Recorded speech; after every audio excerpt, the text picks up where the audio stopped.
It's 4 o'clock in the morning, and this is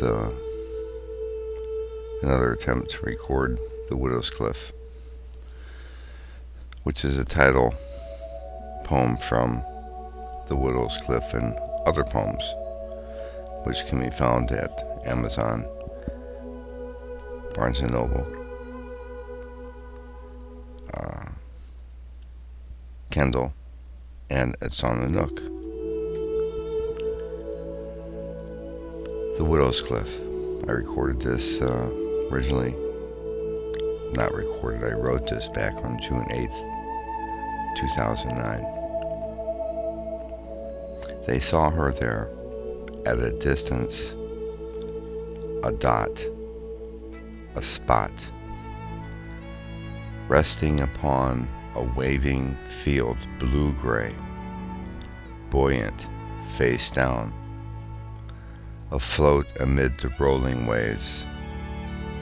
A brief glance first they made, followed then quickly with a surprised and dreadful stare to where the river meets the sea, where brine and fresh first gentle kiss, then struggle they in angry warlike swirls to mix, a mile, give or take some feet, below the center of the town.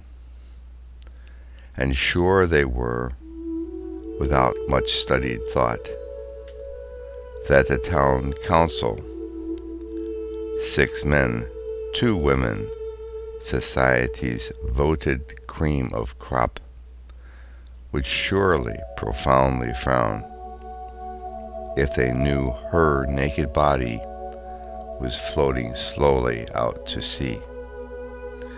It would not set so well with such an austere group to advertise the horrid fact. It would surely hurt, if not depress the fading tourist trade, set it back a year or 2 at least. So a boat was quickly pushed free, and rowed, sent to fetch her quiet back from where her body rested, so casually afloat on waters deep, cold, mysterious, and dark, blonde hair floating freely. Someone then in question said, as they drug her lifeless in the boat, where was her husband Ed? Then search for him they did all that day until the evening was drawing close by, and found him then hours later from the start, atop of Widow's Cliff. "Hello," they cried out on approach. "Hello, we've come to say hello. Sadly, Ed, we've bad news this day."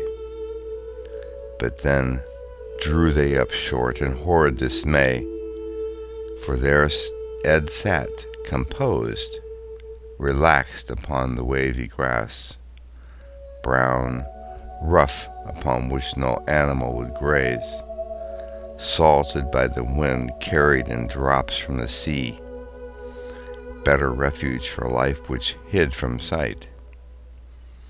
And he, gazing down at where the river meets the sea, had watched mesmerized as the body floated slowly out, but now turned away to face those who called his name, while picking slowly, methodically at his teeth, cleaning with a sharpened herringbone. But what caused them to lose their speech was what Ed sat alongside of, for he was seated quite content next to the corpse of someone who once was hailed by him as a friend, then caught him the night before with her, his wife, his love, his best friend, and they, abed while lovers thought that Ed was out of town fishing, gone from the city shore. So vengeance reigned that sordid night, and Ed's wife's remains were early morning set afloat, where Ed could watch her bob and float, a bright stain of red drifting from her throat, as her body soft and youthful was, pulled by currents slowly away from the land, by the growing flow of water, constant from uphill birthing streams, awake from winter's numbing sleep, stirring, warming further inland. And he watched atop a commanding hill, kept an eye to see her float slowly out to sea. And sat he now next to his lover's cooling corpse, his chest cut open wide with a sharp fisherman's knife.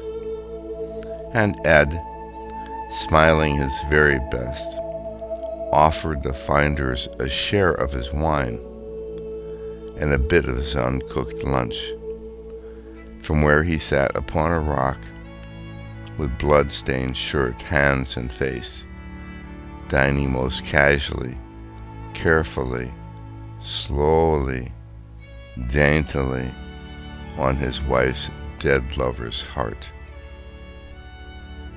That's The Widow's Cliff. It's a title track from the book The Widow's Cliff and Other Poems, which can be found at Amazon and Barnes & Noble, Kindle, and the Nook. May I suggest that you find it, buy it, write some comments, and enjoy it. Have a good day.